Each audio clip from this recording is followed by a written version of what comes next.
Baritone for me is physically more comfortable. It's just a feeling thing. It actually feels better to play on a baritone instrument, whether it's my style or my actual fingers or whatever, but the way it actually feels, how it sits to the eye, you know, for me, you know, aesthetically, everything is better for me on a baritone than a standard scale.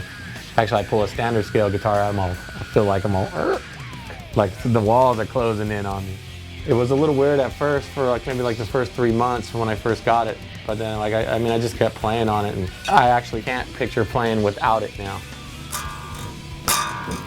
Just having that low string. As a person that loves heavy metal and that heavy metal guitar sound, you're not gonna beat that F sharp, E if you wanna really push it, you know what I mean? Just take it crazy.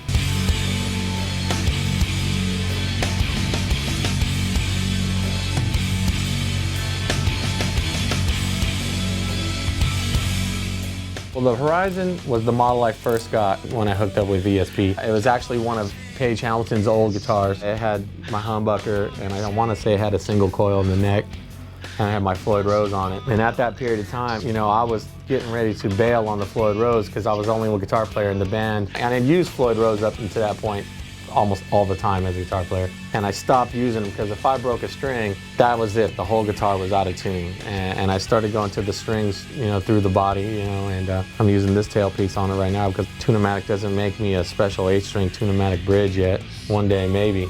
The strings through the body tech, that setup for me became better because whenever I did break a string, I could carry on and play the rest of the song without having to cut out and let the guitars drop out during the song because I broke a string and needed to switch, and 15-20 seconds goes by while you're in that motion and the song is already ruined. So at least with the strings through my body, you know, break a string, no problem. I just transpose it somewhere else if I have to, but at least I could keep playing the rest of the stuff the way it was, minus the dead string that's gone. The weirdest part for me was about 10 years ago was when I switched to 7-string. And when I went from the 6 to the 7, easy to make the jump up to the 7-string guitar for me from 6. I didn't feel like that was uncomfortable at all. But to go back from 7 to 6 was something I couldn't deal with. The guitar felt like I had a little violin and everything was totally a mess for me after that. When I got the 8s, you know, probably about 3 years ago, I thought, you know, I was more tripping out. It seemed really fat. And I tell you what, if you just pick the guitar up, this neck is gonna feel giant in your hand. But I've been on it now for a few years and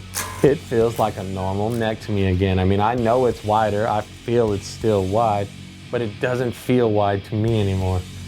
And I actually can go from my 8 to a 7 and not feel the difference like I would from 7 to 6.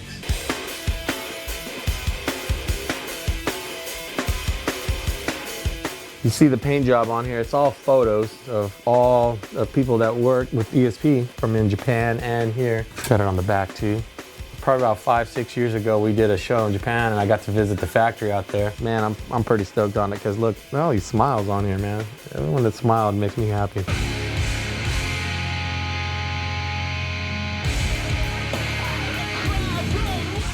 In the studio, I am ultimately seeking perfection, but I'm equally impressed with the flaws. There's a portion of me that says that, you know, that's the part I can't recreate that part again. The perfection part I can recreate over and over because I'm doing it and I'm trying to make it perfect. But when the flaw happened, that was totally natural. That totally just happened. I couldn't do that again because I didn't do it on purpose to begin with. So those are the things that, you know, it's like, I try to balance those out with trying to make it, you know, rock solid. I definitely tell people all the time, this is never rocket science. It's just making music and there are no rules to it. There are no limitations to it. You can just simply do what you want, enjoy yourself. And that's always my message is just go have fun, you know.